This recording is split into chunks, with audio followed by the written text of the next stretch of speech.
दरवाजा भले ही बंद रहे दीवार से बेहतर होता है। क्या बात है। दरवाजा भले ही बंद रहे दीवार से बेहतर होता है। तन्हाई की घड़ी में मिलना केवल दीदार से बेहतर होता है। क्या बात है। और एक शेर है कि जिल्लत भरी जिंदगी गिरवी रखकर आया हूँ उसकी खातिर। जिल्लत भरी जिंदगी गिरवी रखकर आया हूँ उसकी खातिर। शादी बचाने के लिए गिरवी इश्क उधार से। क्या बात है, क्या बात है, क्या बात है। क्या शेर है। शेर है कि पूछो आशिक से या बता देगा कोई बाप भी। कि पूछो आशिक से या बता देगा कोई बाप भी। दिन छुट्टी शनिवार का रविवार से क्या बेहतर बात है, होता क्या बात है। और आखिरी इसका एक शेर बोलूंगा कि तेरे तर्ज तगफ्फुल में कुछ यूं बीमार किया है मुझे। कि तेरे तगफ्फुल ने कुछ यूं बीमार किया है मुझे।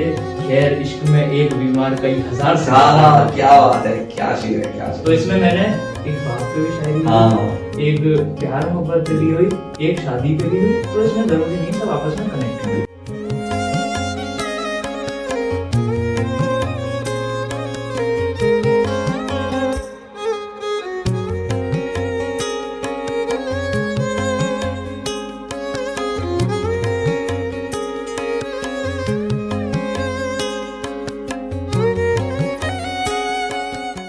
संवाद में सिद्धांत के तीसरे अध्याय में हृदयपूर्वक नमस्कार।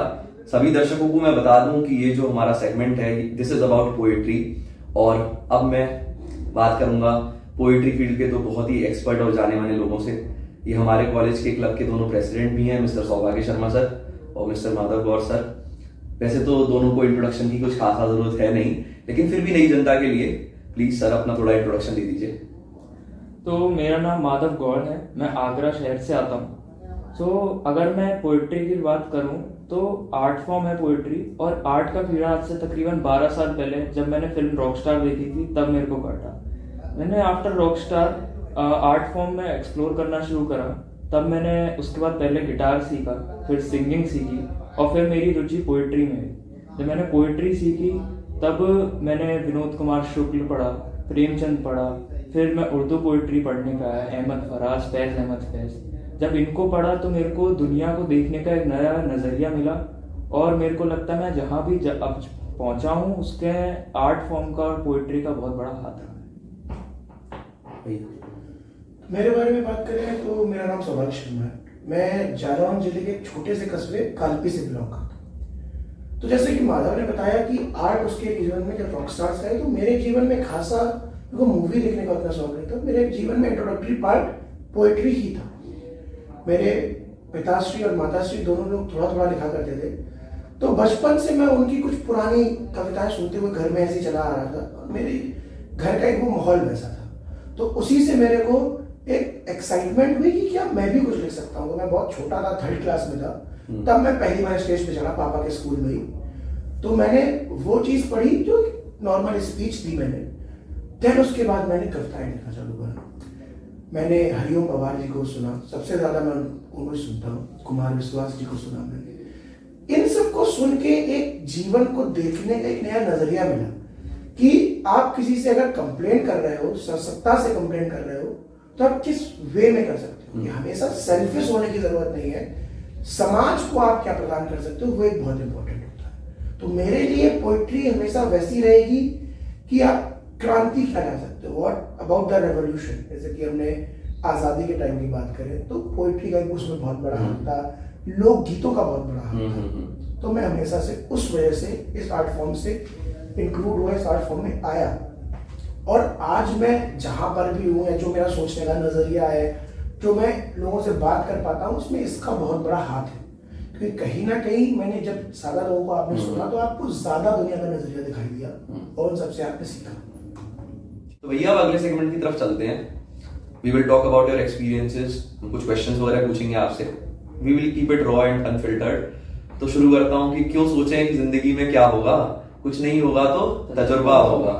तो भैया पहला सवाल उठता है कि पोएट्री बहुत बड़ा टर्म है, हम लोग बहुत छोटे लोग हैं उसको डिफाइन करने के लिए, बट फिर भी अगर आप लोगों को एक सिंगल लाइन या 2 लाइन में उसको सहेजना हो तो कैसे बोलेंगे आप दोनों?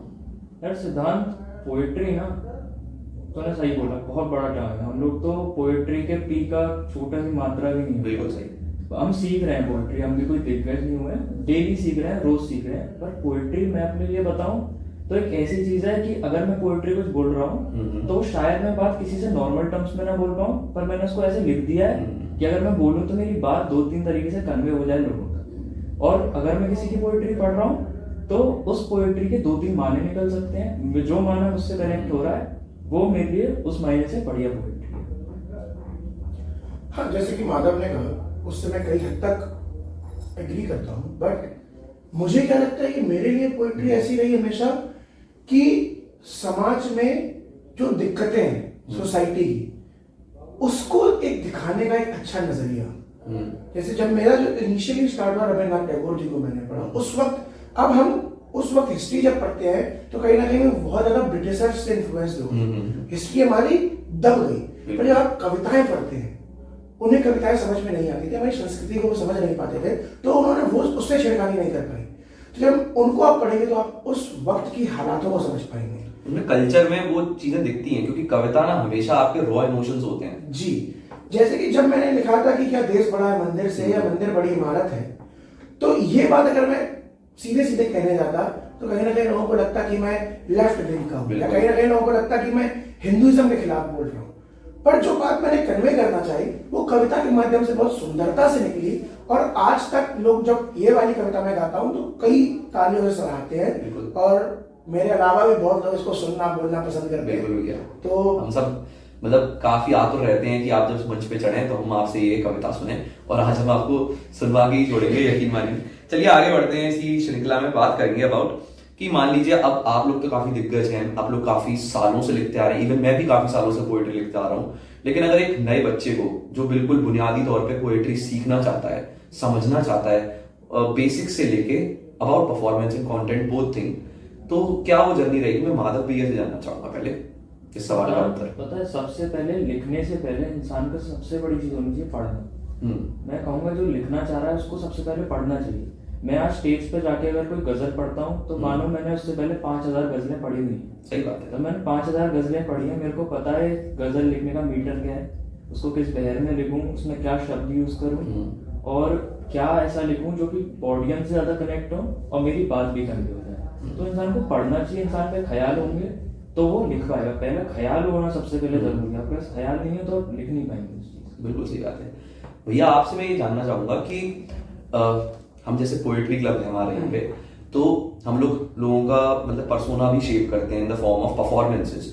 तो कंटेंट तो ठीक है, कई बार कंटेंट के साथ साथ परफॉर्मेंस भी इक्वली इंपॉर्टेंट होती है। कि अच्छा पोएट, जैसे आपने नाम लिया हरिओम पवार या कुमार विश्वास जी, उन लोगों की राइटिंग अच्छी थी लेकिन उन्होंने मंच पे एक प्रेजेंट करने का तरीका होता है। तो अकॉर्डिंग टू यू दोनों का मिक्सचर कैसे होना चाहिए? क्या वो डूज एंड डोंट्स हैं जो परफॉर्मेंस के टाइम पे इंसान को याद रखनी चाहिए? जैसे कि माधव ने कहा कि पढ़ना बहुत चाहिए, पर कहीं ना कहीं मुझे लगता है कि जब अच्छा कंटेंट लिखना है तो आपको पढ़ना बहुत चाहिए, जब आपको अच्छा परफॉर्म करना है तो आपको सुनना भी बहुत चाहिए। अगर आप परफॉर्मेंस करना चाहते हो अच्छी, तो आप सबसे पहले अपने आप को आपको बहुत समझना चाहिए। जैसे मैं आज जाके इस स्टेज से प्यार मोहब्बत की बातें करूं तो वो कहीं ना कहीं ऑडियंस को अब अच्छी नहीं लगेगी मेरे मुंह से, क्योंकि मेरा जो कैरेक्टर है, इमेज सेट है, इमेज मेरी वजह सेट हो गई। और मैं आज जाके अगर बात करूं कि मैं झुक के तेरे पैरों में बांध दूंगा पायल, उस उम्र में जब मेरे घुटनों में दर्द होगा, क्या तो मेरे इस लंबे चौड़े शरीर पर, मेरे उस कैरेक्टर पर वो चीज जाएगी भी नहीं। तो मुझे ऐसा लगता है कि आप लिखते हैं ना, आप कई बार लिखते हैं अपने विचार पर, आप अपने विचार लिख तो सकते हैं बट आपको हर विचार आप प्रस्तुत नहीं कर सकते। हर विचार आप स्टेज पे नहीं ले जा सकते। और आप स्टेज पे अपने आप को कैरी कैसे करते हो वो बहुत इंपॉर्टेंट है। आप परफॉर्म किसके लिए कर रहे हो वो बहुत इंपॉर्टेंट है। जब आप सिर्फ ऑडियंस के लिए परफॉर्म करते हो तो आप कहीं ना कहीं फेक हो जाते हो, और जब आप फेक हो जाओगे ना तो आप अच्छा परफॉर्म नहीं कर पाओगे। बहुत बड़े बड़े कवि, मैं नाम नहीं लेना चाहूंगा यहाँ पर, किंतु उनके पहले के परफॉर्मेंस में और आज के परफॉर्मेंस में जमीन आसमान का फर्क आ गया। मैं गिरावट देखता हूँ कुछ बड़े कवियों के परफॉर्मेंस में। क्यों? क्योंकि अब वो दूसरों के लिए परफॉर्म करने लगे, पार्टीज के लिए चाटुकारिता आ गई है। जी, मैं नाम नहीं लेना चाहूंगा, किंतु जब वो पहले परफॉर्म करते थे तब देश के लिए परफॉर्म करते थे, अपने विचार रखने के लिए परफॉर्म करते थे, ओपिनियंस ज्यादा होते थे, डिसीजंस कम होते थे। ओपिनियंस में इन्फ्लुएंस दिखता है, उनको साफ नजर आता है कि उन्होंने अपनी आर्ट बेच दी है। जी बिल्कुल। तो भैया अब एक फन सेगमेंट करते हैं, ठीक है? हमारे पास कुछ आपकी पिक्चर्स हैं, हमने कहीं से निकाली है तो अब ना आप दोनों से जानेंगे उनकी थोड़ी सी बैक स्टोरी और क्या सीन है, तो शॉर्ट में बताइएगा, ठीक है। तो पहली पिक्चर ये आती है सौभाग्य भैया की। ये फोटो है, मैं कॉलेज आया था उसके पहले हफ्ते की है शायद। अच्छा। तो ये टी शर्ट नई आई थी, मैंने 6 टी शर्ट सोल्ड से ऑर्डर करी। ठीक है। तब मैं मोटा हुआ था और ओवर साइज टी शर्ट थी, तो मैंने मेरे दोस्त से कहा एक फोटो खींच दे। तो उस टाइम ये बहुत ट्रेंड चल रहा था, ऐसे साइड में देख के फोटो खींचा, जॉलाइन वाला। अब मुझे क्या पता कि मेरी जॉलाइन ही नहीं है। तो ये वो इसकी स्टोरी वो है। इसके नीचे एक कमेंट भी था कि जिम चले जा साइड में। मतलब आपने लिखा था दर्दी का बोझ कम नहीं करते। वो मेरे भैया हैं, उनका कमेंट था अब देखो मैं जिम जा रहा हूँ भैया, तो ये कम हो गया दर्द का बोझ। माधव ये आपकी एक फोटो है, इसका यार इसकी स्टोरी ये है, ये 2015 में मेरा गिटार आया था, मैं बताया ना रॉकस्टार वाली बात। तो रॉकस्टार को देख के घर पे जिद करी, अब जिद करते ही तो कोई चीज मिल जाए तो फिर मिडिल क्लास के सही बात, बिल्कुल। तो फिर 2016 मेरा गिटार आया 15 में, तो ये फोटो 2016 या 15 की है। तो उस समय बड़ा शौक था मेरे को चश्मा लगा के। इसमें तो आप बड़े छोटे से एकदम क्यूट से लग रहे हो एकदम। गिटार कितने साल के थे आप तब? मैं 10 साल पहले समझ लो, बस से होऊंगा 12 साल का। 12 साल का मेरा गिटार मुझसे बड़ा था। अच्छा भैया ये कब की फोटो है? ये हम लोग गोवर्धन गए थे। अच्छा। पहली बार परिक्रमा लगाने का। तो उसकी स्टोरी लाइक इसमें हमारे साथ एक दोस्त है हमारा खुशहाल, वो हम लोग सब लोग परिक्रमा लगाने, वो थोड़ा सा उसको भगवान पर उतना भरोसा नहीं था, तो हम लोग गए, मतलब वो टहलने गया था। अच्छा। हम परिक्रमा लगाने गए थे। तो और उसके बाद के पहले मैं गया था, भगवान में इतना तो ये मानता नहीं था, मैंने कभी भगवान से कुछ मांगा नहीं, बट इसके बाद हाँ कुछ ऐसा था जो मुझे प्राप्त हो गया, तो हाँ मुझे गोवर्धन से अब थोड़ी आस्था है। और गोवर्धन से मेरी आस्था तो बहुत पुरानी है, पर वो खैर अलग पॉडकास्ट के लिए ही पूरी इसको बताने बैठ गया। तो अच्छा। पर ये हमारी पहली एक तरीके से छोटी सी ट्रिप समझ लो दोस्तों की ट्रिप हुई कि नहीं, स्टार्टिंग में हाँ, फर्स्ट ईयर में पूरी परिक्रमा हम लोग ने पैदल की थी। अच्छा अच्छा भैया ये फोटो कब की है? अरे यार, इसमें तो कुछ ज्यादा ही तेज में लग रहे हो आप। डिलीट क्यों नहीं करी मैंने? बताना था यार मेरा दोस्त है गनीरत, हम बचपन से दोस्त हैं, तो हम लोग बर्थडे मनाने कहीं गए थे, बुलेट अड्डा करके आगरा में। हाँ बिल्कुल है। ट्रेंडिंग रहता था, तो उसमें हमें बड़े स्मार्टफोन्स आए थे नए, इधर उधर देख देख के कैंडिडेट वेंडिडेट फोटो खिंचाते हैं। और ये मेरे को बता देना कहाँ से फोटो डिलीट कर दो। इसमें तो एकदम से नर्ड वाली फीलिंग दे रहे हो कि एकदम एग्जाम फोड़ दूंगा 90 फेसबुक से निकाली गई है 90-95% वाला बंदा हूँ। उल्टा ये कब की फोटो है? ये आखिरी फोटो है? ये सेकंड सेमेस्टर की फोटो है हमारी। अच्छा। उस टाइम पे कुछ था कि थोड़ा सा तो मेरा ज्यादा मन नहीं था, तो हम पूरे दिन खेलते थे। पूरे दिन इस टाइम पे मैं और माधव हम लोग पूरे दिन खेलते थे, क्लास से कोई मतलब नहीं हमारा। रात में 2-2 बजे रात- क्या खेलते थे? बास्केटबॉल, क्रिकेट, सब कुछ। अच्छा। ये इस वक्त मेरा बास्केटबॉल से थोड़ा सा हम लोग को इंटरेस्ट हो गया था। जैसे ये फोटो है ना, तो इसके पीछे वो सीधे मौत वाला गाना सीधे है, मौत वाला। और वो रैप वेस्ट वाला साइड वेस्ट साइड West से, side। तो वेस्ट साइड का जो लोग नहीं लोग जानते रैप हैं, में सुबह से शाम बसते, तो रैप चल रहा है, रैप चल रहा है, हाँ। सुबह से शाम रैप अब चल रहा है। रैप पे अगर आ ही गए हैं तो आप अपना फेवरेट रैप आर्टिस्ट किसको मानते हो अभी फिलहाल? वैसे तो हम सभी जानते हैं कि आपको रैप बहुत पसंद है, सीधे मौत है। मुझे ऐसा लगता है कि मैं आज जो जिंदा हूँ उसमें बेला का बहुत बड़ा हाथ है। अच्छा। इसके बारे में अगर आगे बात करना चाहें अभी करें। अभी कर लेते हैं। तो लाइक 12th में एक ऐसा फेज आया था जब हमारे 2 टर्म्स में पेपर हुए, तो कोरोना के बाद, तो फर्स्ट टर्म में मेरे नंबर बहुत खराब है, बल्कि मैंने बहुत अच्छे पेपर लिए थे, जो उसमें मेरी चीटिंग करके नंबर दिए उसके 90% आए। खैर थोड़ा बहुत करप्शन था इसकी वजह से नंबर कम आए। तो आई वाज थिंकिंग लाइक कि जीवन में हो क्या रहा है, मैं ज्यादा पढ़ नहीं सकता। मैं 16 घंटे दिन में रोज पढ़ रहा था। अच्छा। लाइक 8 से 9 महीने मैं 16 घंटे रोज पढ़ा हूँ। कोई त्योहार नहीं, कोई कुछ नहीं, किसी के फेस्टिवल नहीं, कोई शादी नहीं, घर वाले जा रहे हैं, मैं पढ़ रहा हूँ। किसके लिए? सिर्फ एग्जाम के लिए? 12th के एग्जाम्स के लिए, आईआईटी के लिए। अच्छा अच्छा। एंड मैं बहुत, मतलब मेरे जो नेशनल लेवल के कॉम्पिटिशन होते उसमें रैंक आ गया, मेरे बोर्ड में नंबर नहीं आए। तो आई वाज लाइक कि मैं और क्या कर सकता हूँ। मेरे घर वाले कभी मुझे पढ़ाई के लिए नहीं टोका, पर वो पहली बार जब उन्होंने मुझे टोका, मेरे घर वाले दोनों टीचर हैं, तो उनका टोकना भी जायज था। तो और 49% नंबर थे मेरे टर्म 1 में, तो बहुत खराब थे। मेहनत के हिसाब से देखो जाए तो बहुत खराब। तो मैं ऐसा था कि यार अब मैं खत्म कर लेता हूँ खुद को। I was like first time I was suicidal. तो उस टाइम पे बेला मैंने सुना, और बेला की वजह से आज मैं जिंदा हूँ। आई ओ हिम दिस लाइफ। लाइक बेला का बहुत बड़ा फैन हूँ मैं। लाइक बेला के बहुत इतना फेमस नहीं है, बट बेला कुछ भी करेगा, आई ऑलवेज सपोर्ट हिम। और आई वुड लाइक कि मैं उनसे कभी मिल पाऊँ, और एक बार गले लगा लो। डेफिनेटली आप मिलेंगे। भैया आपसे जानना चाहूंगा, आपको थोड़ा रैप के अंदर इंटरेस्ट है, या अगर म्यूजिक की बात करें तो गिटार वगैरह, तो आप कौन से रॉक बैंड वगैरह यार रॉक बैंड में कहूंगा कि दायरा करके एक बैंड है, बॉम्बे बेस्ड बैंड है, वो मेरे को बहुत पसंद है।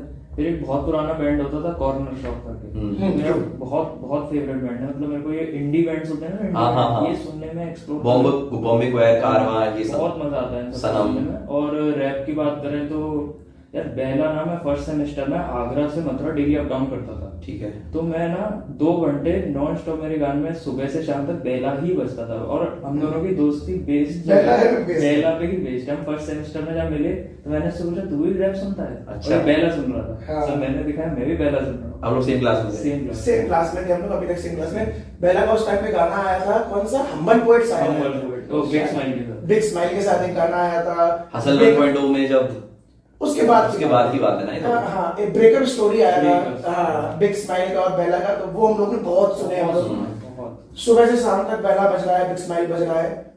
अब बात करें और रैपर की तो और भी सुनते हैं हम लोग, बट हाँ बेला आई थिंक हमारे जीवन में दोनों के ही बहुत कनेक्टिंग पॉइंट है। और फिर उससे पहले जाए तो नुसरत साहब तो दा लेजेंड है भाई। जसमीन साहब, ये तो हमारे मतलब गुलाम अली, हमारी लाइफ शेप करी एक तरीके मेहंदी से। हसन, ये सब तो मतलब बहुत मैं इन लोगों से कनेक्ट कर पाता हूँ। लेजेंड्स है, लिटरली लेजेंड्स और है। किशोर कुमार, मोहम्मद रफी, इन लोगों को बहुत सुना मैंने। मतलब ये हम लोगों के, मतलब कहते हैं, कई बार कहा जाता है कि जब आप एक आर्ट फॉर्म लिख रहे होते हो या परस्यू कर रहे होते हो तो उसके पीछे कई आर्ट फॉर्म से हाथ होता है। क्योंकि जब आप स्टेज प्रेजेंस दिखाना है तो एक म्यूजिशियन को पता होना चाहिए कि कब वॉइस मॉड्यूलेशन का खेल है, कब पॉजेस चाहिए। वैसे ही एक रैपर को पता होना चाहिए कि फ्लो क्या होगा, रिदम क्या होती है, बीट्स क्या होती हैं। तो एक राइटर बहुत अच्छा परफॉर्मर हो, एग्जैक्टली वही बात है। जैसे रामधारी सिंह दिनकर जी हैं, वो बेहतरीन राइटर हैं, लेकिन क्या वो एक बहुत अच्छे पोएट हैं? वो उसमें एक शक शुबा है। राइटर वो बहुत अच्छे हैं, ठीक है, कवि वाली बात नहीं आ पाती।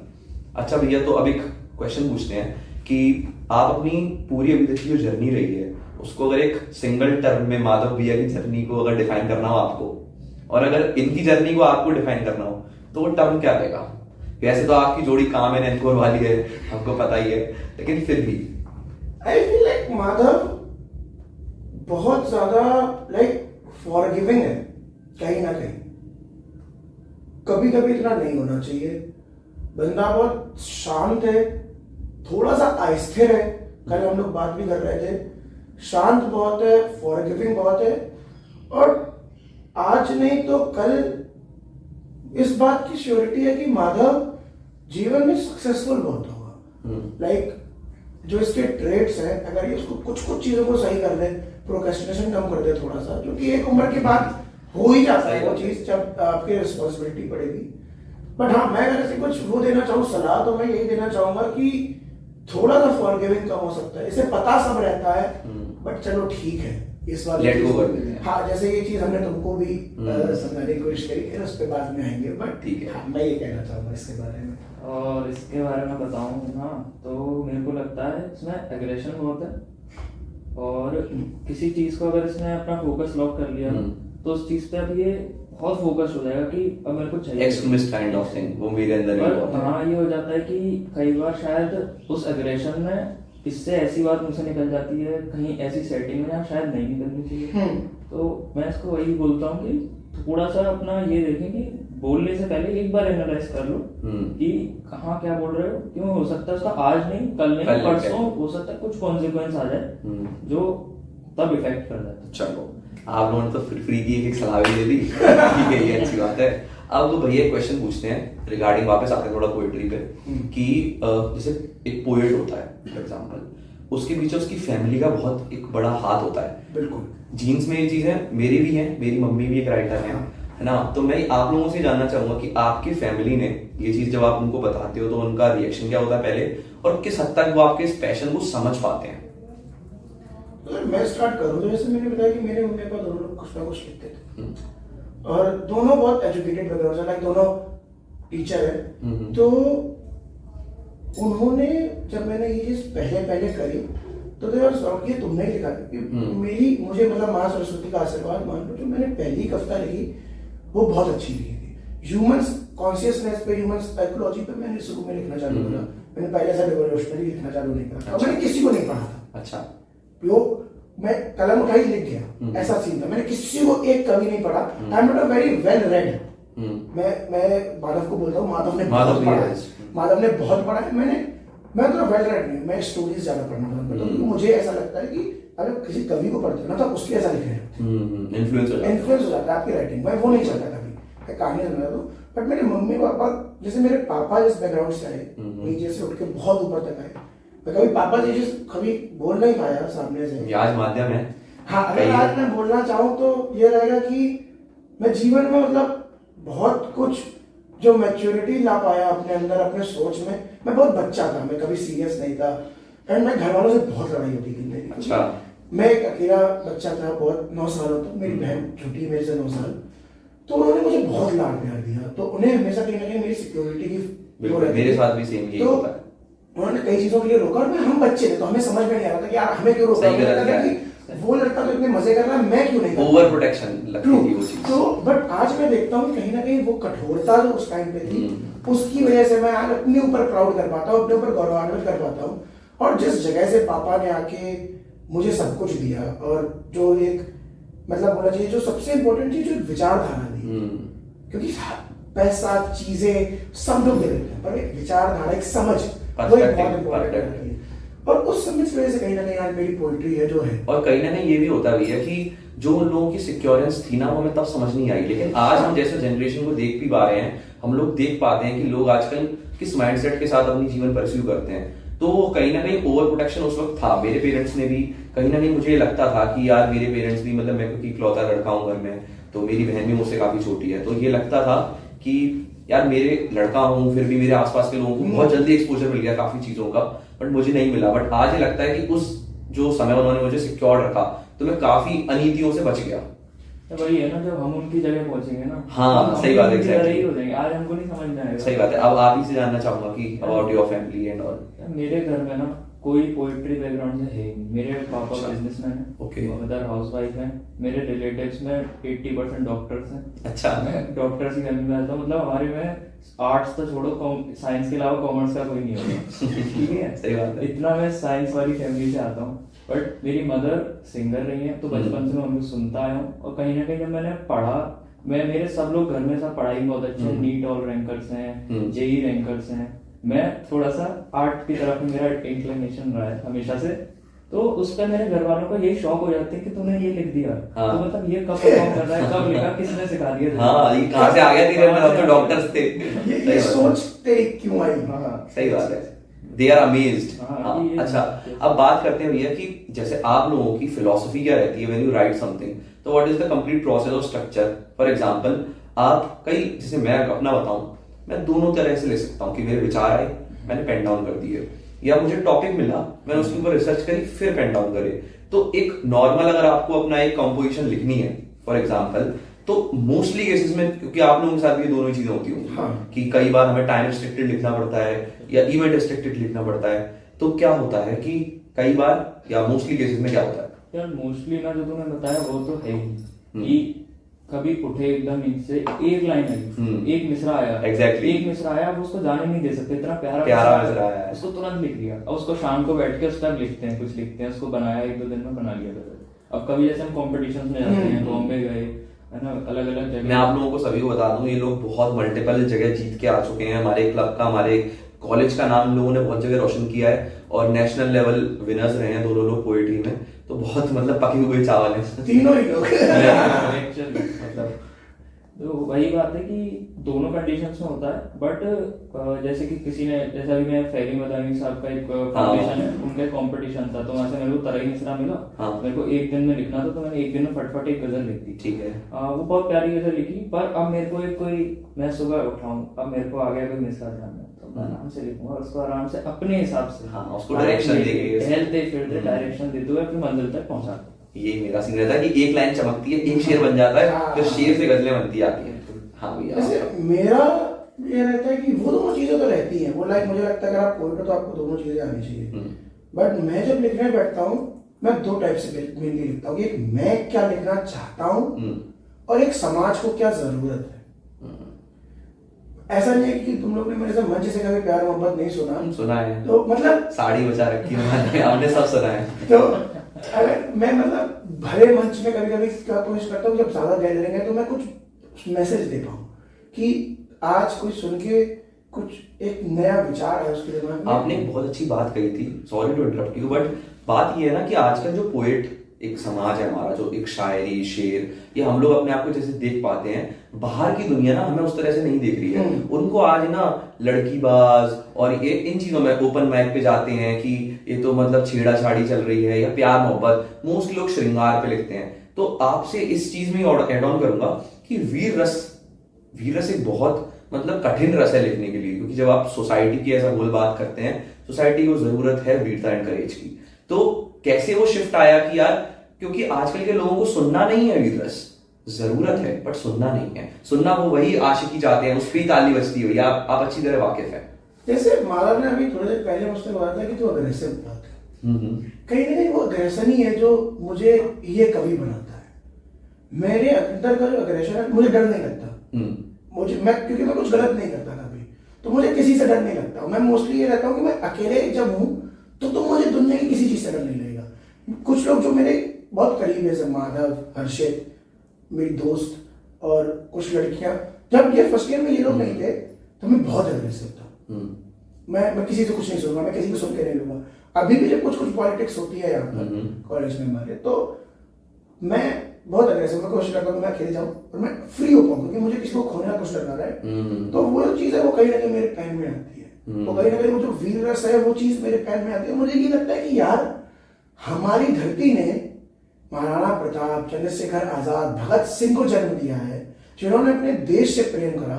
आप प्रेम करो, मुझे कोई दिक्कत नहीं, मैं भी प्रेम करता हूँ किसी से, मुझे कहीं उससे कोई फर्क नहीं। बट जब देश को, समाज को क्या जरूरत है, वो मायने, वो जानना, वो बहुत आवश्यक है। और कवि हैं हमको, हम एक आर्टिस्ट होना भगवान का आशीर्वाद है। जैसे चाणक्य ने लिखा था कि जो आर्टिस्ट है वो सूर्य से भी नीचे है, किंतु मैं चाणक्य की इस बात से बिल्कुल इत्तेफाक नहीं करता। बिल्कुल सही कह रहे हो भैया आप। पता है गोपाल दास नीरज ने एक बात कही है कि आत्मा के सौंदर्य का शब्द रूप है काव्य, आत्मा के सौंदर्य का शब्द रूप है काव्य, अरे मानव होना भाग्य है, कवि होना सौभाग्य है। तो हम लोग तो सौभाग्य वाली जिंदगी जीते हैं। तो बात यह है कि मतलब हमारे ना जीन्स का असर है, लेकिन माँ सरस्वती का इतना बड़ा हम लोगों के ऊपर आशीर्वाद है, इतना बड़ा हाथ है कि कवि जो बोल दे या कवि जो लिख दे वैसा होने लगता है समाज में। अगर आप मुझसे पूछें पोएट्री की डेफिनेशन क्या है, तो मेरे लिए कि अगर हम लोग कुछ लिख रहे हैं ना, तो हमारे ओपिनियंस या हमारे क्या कहते हैं ना विचारों से ज्यादा बढ़कर ये होना चाहिए कि वो क्या एक चीज एड ऑन कर रही है इन द सोसाइटी। कोई इसको अगर पढ़े भी ना तो वो इन्फ्लुएंस हो, पॉजिटिवली इन्फ्लुएंस हो, उसको ये लगना चाहिए कि हमारे, जैसे दिनकर साहब को हमने पढ़ा तो उनकी वो वाणी में, या वाणी तो नहीं सॉरी, जैसे दिनकर साहब को हमने पढ़ा तो उनकी उस लेखनी में हमें साफ नजर आता है कि कैसे उनकी विचारधारा रही होगी, कैसे उनकी दृष्टि रही होगी समाज को देखने की। और हर एक पोएट्री के अंदर एक मैसेज छुपा होना चाहिए, क्योंकि मैसेज नहीं होगा ना तो वो आपकी पोएट्री कहीं ना कहीं निरस्ता की ओर जा रही है। मुझे कहा ना जैसे कि ये जो यूथ आशिकी सुनना चाह रहा है, उसमें भी ना जैसे श्रृंगार रस बहुत खूबसूरत चीज है, बट देयर इज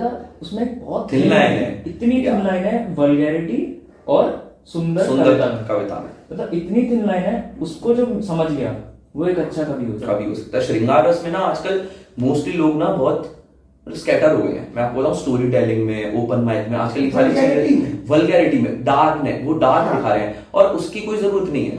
उसकी कोई जरूरत नहीं है। प्रेम बहुत अच्छा आपका इमोशन है। प्रेम बहुत प्योर इमोशन, उसको प्योर ही रहने देना चाहिए, मुझे ऐसा लगता है। जब मैंने लिखा वो माँ ने साड़ी बचा रखी है, उसमें कहीं कुछ वल्गैरिटी नहीं है, वो प्योर एक इमोशन लग रहा है, एक ट्रेडिशन और एक कल्चर दिख रहा है। हाँ, कि प्रेम घर वालों के साथ भी चल सकता है। सही बात है। तो भैया अब एक और सेगमेंट करते हैं, कुछ फन राउंड की तरफ ले जाता हूँ। मैं आपसे कुछ शॉर्ट रैपिड फायर क्वेश्चंस वगैरह पूछूंगा, आपको उसके आंसर देने हैं। तो पहले दोनों से सवाल है कि हमारा जो कॉलेज है उसमें आपकी दोनों की फेवरेट फैकल्टी कौन सी है और क्यों? यार मैं सही बताऊं तो टेक्निकल अपने डिपार्टमेंट में, किसी डिपार्टमेंट में सही बताऊं तो हमारी क्लब की मेंटर नेहा मैम का ही नाम लूंगा मैं। अच्छा, मेरे फेवरेट फैकल्टी है मुझसे। अच्छा, सबको पता है।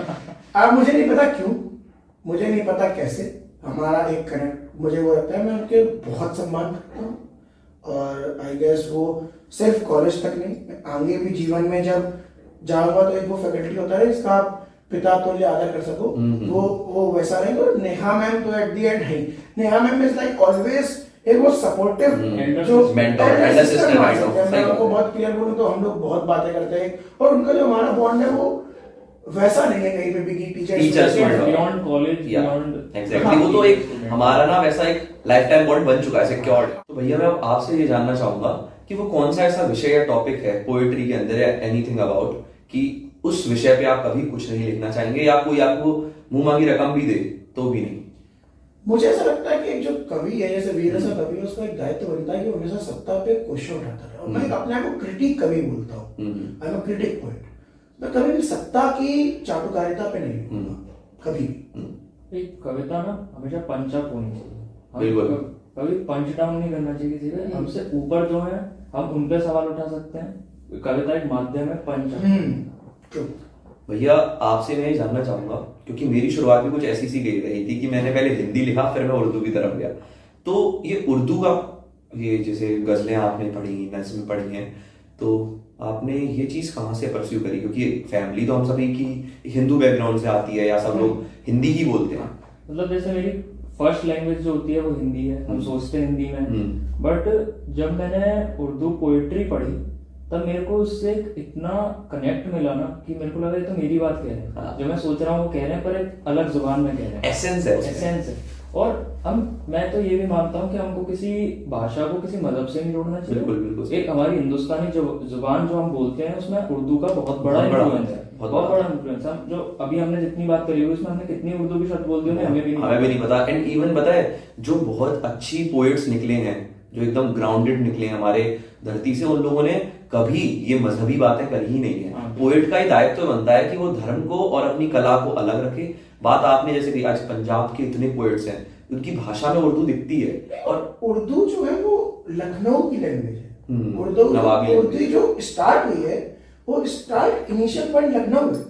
तो हम ये नहीं कह सकते कि वो पाकिस्तानी लैंग्वेज है किसी मजहब उर्दू। ना उर्दू तो हिंदुस्तानी लैंग्वेज है और नवाबों की लैंग्वेज थी। अरे एक समय पे पाकिस्तान भी तो हिंदुस्तान का हिस्सा था। तो ये उर्दू तो काफी पुरानी लैंग्वेज है। उर्दू पे हम लोग ये डिवीजन जात पात उठने भी नहीं चाहिए। अच्छा, अब आप लोगों से जानना चाहूंगा कि on the rate of 1 to 10 अपनी कॉलेज लाइफ को एंटायर कितना रेट करोगे, इंक्लूडिंग एवरी एस्पेक्ट? दोस्त मिले कैसे, प्लेसमेंट सिनेरियो क्या है, खाना पीना कैसा है, एक्सपोजर कितना मिलता है, एनवायरनमेंट कैसा है, सब चीजों में। यार मैं ना अपनी कॉलेज लाइफ को 8 रेट करता हूँ। अब मैं बताता हूँ 2 पॉइंट मैंने कहाँ काट ली। ठीक है। एक पॉइंट मैं काटता हूँ कि मैं समझता हूँ कि हमने कॉलेज लाइफ में बहुत कुछ प्लान करा था जो नहीं एग्जीक्यूट कर रहा। ये कल हम डिस्कस भी कर रहे थे, तेरे बारे में बात कर रहे थे, जैसे तूने पॉडकास्ट स्टार्ट कर दी, दर्पण सीरीज निकाल दी, है ना। तो ये हम लोगों ने सोचा हुआ है, तूने नवरस करा दिया, ये हमने सोचा है। पर ये आप ही का आइडिया था हम दोनों का, पर पिछली बार क्योंकि आप लोग मेन प्लान कर लिया हम एग्जीक्यूट नहीं कर पाए।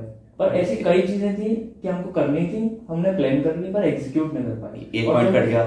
दूसरा पॉइंट मैं काटूंगा कि शायद कॉलेज में मैं और अच्छे कनेक्शंस बना सकता था, जो मैंने अपना कुछ समय बीच में किसी कारणवश 1 से 1.5 साल बहुत वेस्ट कर दिया कुछ चीजों में, जो कि मेरे को आज लगता है अगर मैं जूनियर से कुछ सलाह दूंगा तो ये दूंगा कि अपना टाइम बहुत अच्छे से प्लान करो और एग्जीक्यूट करो उस चीज में। तो मैं 2 नंबर ही काटता हूँ, बाकी 8 नंबर दिए।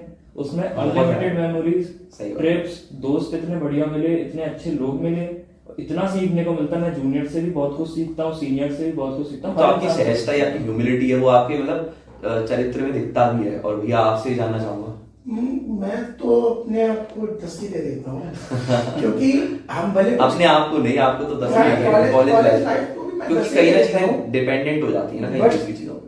क्यों 10 देता हूँ मैं वो बताता हूँ। माधव ने जिस चीज के लिए नंबर काटे उसके लिए मैं काट लिए मैंने अपने, बट क्योंकि अब मैं ये समझ आ गया उसके लिए हमने दे भी दिए।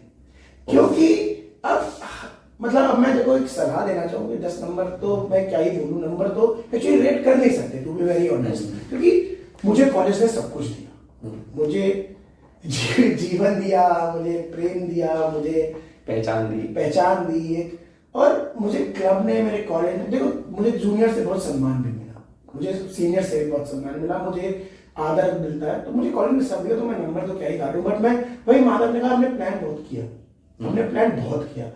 शायद हमारे पास ना कॉलेज ने बहुत हमें अपॉर्चुनिटी दी, क्योंकि हमसे सारे प्रोफेसर्स, सारे टीचर्स से हमारे ठीक कनेक्शन थे, तो हमें कभी किसी चीज के लिए मना नहीं करा। तो उस अपॉर्चुनिटी को और अच्छा इस्तेमाल कर सकते थे, बहुत अच्छा इस्तेमाल कर सकते थे। हमें कभी कहीं जाने को नहीं रोका गया, कभी रोका गया, तो ठीक है, जीवन में आगे उस चीज को करेंगे। और जितने भी जूनियर जो हैं हमारे, वो अगर देख रहे हो तो सोचो भी अच्छा और करते चलो। सोचो और करो, प्रोक्रेस्टिनेशन। जिंदगी भैया, मैं कई बार कहता हूँ लोगों से कि 70 साल प्लस माइनस की जीवन है आपका, सोचने में नहीं निकालनी है। करते जाओगे ना, फेल अर्ली, आप अपने आप रास्ते बनते चले जाते हैं। आप लोगों के जीवन से बहुत देखने मिलता है कि आप लोग बहुत ज्यादा विचार करते हो, प्लानिंग भी करते हो, लेकिन अगर लास्ट मिनट इम्प्रोवाइजेशन भी करना हो तो वो भी दिखता है कि यार अगर ये चीज नहीं हो पा रही प्लान के अनुसार, तो लेट इट बी। इसमें भी एक खूबसूरती है, सीखने मिलेगा। अब कुछ आखिरी के क्वेश्चंस रखते हैं। एक तो पहला सवाल ये उठता है कि who is your favourite poet, ठीक है, एंड व्हाई, और आपका भी कि कौन वो ऐसे आपकी इंस्पिरेशन रहे हैं, जैसे आपने कहा हरिओम पवार सर, तो उनके अतिरिक्त यदि कोई आप शेयर करना चाहें तो। मेरा फेवरेट पोएट रहेंगे हरिओम पवार जी और शिवमंगल सिंह सुमन। अच्छा। मेरा जो बेसिक दो लिखने की, दो विधाओं में मैंने लिखा, जो सीख के लिखा, वो था वीरस और एक था ह्यूमन साइकोलॉजी, ह्यूमन कॉन्शियसनेस। तो हरिओम पवार जी से मैंने क्रिटिक पोएट्री सीखी, और शिवमंगल सिंह सुमन जी से मैंने ह्यूमन साइकोलॉजी, ह्यूमन कॉन्शियसनेस पे सीखा कि समाज क्या है, वो मैंने उनसे सीखा। समाज सोचता कैसे। हाँ, और पोएट्री से अलग अगर मैं कुछ करूँ तो मैं मंटो से बहुत इंस्पायर। अच्छा। मैं मंटो जी से, हम दोनों बहुत इंस्पायर्ड। साथ हम दोनों ने पढ़ा नहीं है, पूरा ऐसे बैठ के नहीं पढ़ी है पूरी कहानियां, कुछ पढ़ा, उनसे बहुत इंस्पायर्ड हूँ मैं।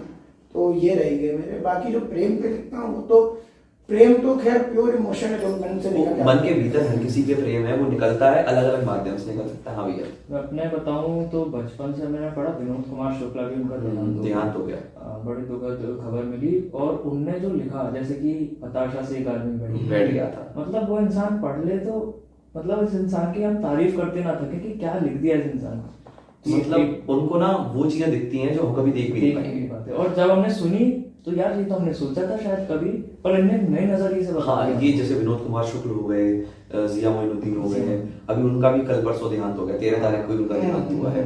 और नरेश सक्सेना बहुत बेहतरीन लिखते हैं। उनकी जो स्टोरी टेलिंग की वो एबिलिटी, जैसे मछली वाली उनकी बहुत बढ़िया नज्म है। तो ऐसे लोगों को देख के ये लगता है कि यार ये वो नजरिया है जो हम कहीं ना कहीं परस्यू करते हैं, सोच भी पाते हैं, लेकिन लिखना है। मुझे ऐसा लगता है कि जो नरेश जी जो लिखते हैं ना, हाँ, तो उस कैरेक्टर में घुस जाते हैं, अपने आप को पहले पुट ऑन करते हैं। सही बात है। तो हम बाकी लोग अपने पॉइंट ऑफ व्यू से उसकी बात करते हैं, वो उसके पॉइंट ऑफ व्यू से अपनी बात लिखते हैं। कि अगर मैं वहां होता तो मैं अपने आप को कैसे देख रहा होता। सही बात है। उर्दू अदब के शायर बता दूं तो मेरे फराज साहब बहुत पसंदीदा शायर रहे हैं। उनको मैं देख के लिखना सीखा है, बहुत इन्फ्लुएंस दिखता हुआ मेरी कविताओं में। क्या आप दोनों का कोई पेन नेम है? मेरे जहां तक समझ में अभी तक तो नहीं है। मेरे घर वालों ने बहुत अच्छा नाम दे रखा है, उसी के नाम खुश है। सौभाग्य मिला के क्या बात है यार। अभी रखेंगे, इसको भी रखेंगे। फराज साहब को तो हमने बहुत पढ़ा है। मतलब हम लोग ने एक लिखा भी था कि तुम रात को फराज पढ़ते हो, किसी से नाराज हो या किसी को नाराज करते हो। क्या बात है। तो अगर अब ये लास्ट क्वेश्चन है इस पूरे सेगमेंट का, आपको अपने जूनियर्स को एक सलाह देनी हो regarding life, not about poetry, कि जीवन में यार तू ये कर लियो तो तू ज्यादा अच्छी पोजीशन पे होगा, तो मतलब ये आपसे शुरू करो। यार मैं पहली सलाह ये दूंगा कि अगर आप जूनियर हो ना, डोंट प्रोक्रेस्टिनेट। मतलब छोटी बात लग रही होगी पर ये बहुत बड़ी बात है। अभी मैं सबसे I envy this from you Shivang, मैं तुझसे एक चीज चाहता हूँ, ये क्वालिटी मेरे में होती सिद्धांत, कि मैंने अगर आज कुछ प्लान किया तो मैं कल उठ के उसको कर दूं। ये मैं तुझसे बहुत सीखता हूँ कि आज मैंने प्लान करा तो मैं शायद नहीं करूंगा कल, मैं कल भी प्लान कर रहा हूँ, परसों भी प्लान कर रहा हूँ, चौथे दिन करूंगा उसको जाके। पर अगर ये क्वालिटी आ जाए तो मैं जूनियर्स को यही कहूंगा कि अपना जो टाइम है तुम्हारा, ये 4 साल है, ये कभी नहीं लौट के आएगा। ठीक है, कभी भी तुम ग्रेजुएशन फिर से नहीं कर रहे हो, कभी ये कॉलेज, यहाँ जो कनेक्शंस तुम्हारे बन जाएंगे ना, लाइफ टाइम कनेक्शंस बनाओ, बहुत मेमोरीज क्रिएट करो, भले ही अच्छी हो या बुरी। बाहर जाओ, लोगों से मिलो, बात करो, कनेक्शन से कब तुम्हारे कौन सा कनेक्शन काम आ जाए कोई नहीं जानता है। मैं कुछ सलाह देना चाहूंगा तो मैं सबसे पहली सलाह ये दूंगा कि अपना दिमाग में सोच के कुछ भी काम करो, क्विक काम मत करो कभी कुछ, क्योंकि आप जो बहुत जल्दी कर लेते हो ना, तो किसी के जीवन पे कुछ बहुत बुरा असर, बहुत बुरा ट्रॉमा डाल सकता है। सही बात है। आपका छोटा सा शब्द किसी और को कितना बुरा लग सकता है, ये आप कल्पना भी नहीं कर सकते। तो और उसको वापस भी नहीं ला पाओगे कभी। सही बात है, शब्द एक बार बाण की तरह होता है, निकल जाता है। मतलब आप उससे बहुत अच्छे कनेक्शन बना रहे हो, आप उसके लिए हजार अच्छी चीजें करते हो, पर कभी ना रात में उसको वो चीज याद आई तो उसको लगेगा यार ये बुरा होगा। क्योंकि मेरे विचार में कभी कभी होता है मेरे साथ, मुझे किसी से रिश्ते बनाओ तो खत्म, मतलब कभी खत्म करना तो बुरे नोट पर खत्म करना, खत्म करना का चीज जरूरी हो जाता है। आप मतलब निभाना, कभी कभी ऐसा होता है ना कि हम नहीं निभा सकते, अभी हो ही नहीं पा रहा, हमें पता है कि ये कहीं नहीं जाएगा, तो उसे बुरे एक नोट पे मत खत्म करो। कि कभी मान लो सामने वाले इंसान को जरूरत पड़े तो वो तुम्हें कॉल करने से पहले शर्माए। मान लो कि मेरा कोई दोस्त है, मेरा एक बहुत अच्छा दोस्त लगा था फर्स्ट ईयर में, मैंने उससे कभी लड़ाई पे खत्म नहीं करा रिश्ता, आज भी हम लोग थोड़ी बहुत बात कर लेते हैं, इसलिए कि मान लो कल को उसको वो एकदम नेक्स्ट टू डेथ हो और उसको सिर्फ मैं बचा सकता हूँ, तो उसे ये ना लगे कि यार सौगात को मैं किस हक से कॉल करूँ। और मैं तो यही सलाह देता हूँ अपने जूनियरों को, जैसे माधव ने कहा कि प्रोक्रेस्टिनेशन मत करो, तो मैं क्या रिपीट करूँ, वो तो फैक्ट है। और मैं एक सलाह ये दूंगा कि यार कोशिश करो कि नशों में मत पड़ो, क्योंकि नशा इंसान को बर्बाद कर देता है। बिल्कुल सही, अग्री। ये रहे हमारे साथ सौभाग्य भैया और माधव भैया, और बहुत मजा आया आज की कॉन्वर्सेशन में, काफी इंटरेस्टिंग कॉन्वर्सेशन थी, काफी कुछ मुझे सीखने को मिला एंड काफी सारी चीजें हमारे दर्शकों को नई जानने को मिली। तो भैया जाते जाते संवाद और सिद्धांत के लिए आप दोनों क्या कहना चाहेंगे? यार सबसे पहले तो सिद्धांत तेरी तारीफ है, जो तू प्लान करता है एग्जीक्यूट करता है, और दूसरा मैं कहूंगा कि ये जो कॉन्सेप्ट लेके आया है, इससे कहीं ना कहीं जैसे तेरी टेक वाली ऑडियंस है उनको एक पोइट्री का पर्सपेक्टिव मिलेगा, पोइट्री वाली ऑडियंस को टेक का पर्सपेक्टिव मिलेगा, तो इससे लार्जर ऑडियंस को टारगेट कर पाएगा और उन तक ज्यादा इंफॉर्मेशन पहुंचा पाएगा। इस एपिसोड का क्रक्स ही है कि अंडरस्टैंडिंग आर्ट फॉर्म्स और सब कुछ मिला जुला के। थैंक यू सो मच भैया। और मैं बोलना चाहूँ तो यार सिद्धांत मतलब एक तारीफ ही है वो, हम लोग मतलब तेरे को देख के बहुत ज्यादा इंस्पायर होते हैं कि एक चीज पे कभी तो स्टिक नहीं रहा। मतलब तेरा टेक्निकल भी अच्छा है, तूने पढ़ाई भी अच्छे से करी, तूने अपना एकेडमिक भी बैलेंस आउट करा, तूने क्लब को भी अच्छा टाइम दिया, क्लब के लिए भी मेहनत करी। संवाद में सिद्धांत ये मुझे लगता है बहुत आवश्यक है, क्योंकि समाज में हर तरीके के लोग हैं, आपको जिससे कनेक्शन होता है उसको सुनते हो, बट इसी के थ्रू आपको बाकियों को भी जानने का मौका मिल जाता है। और आजकल जब कोई बुक पढ़ना उतना पसंद नहीं करता, तो पॉडकास्ट और e books are very good source of audio books, are very good source for understanding different point of view. जो पहले किताबें काम करती थी वो पॉडकास्ट काम कर सही।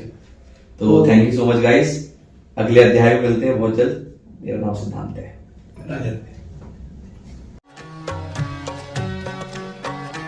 कल 14वीं की रात थी, शब भर रहा चर्चा तेरा, कल 14वीं की रात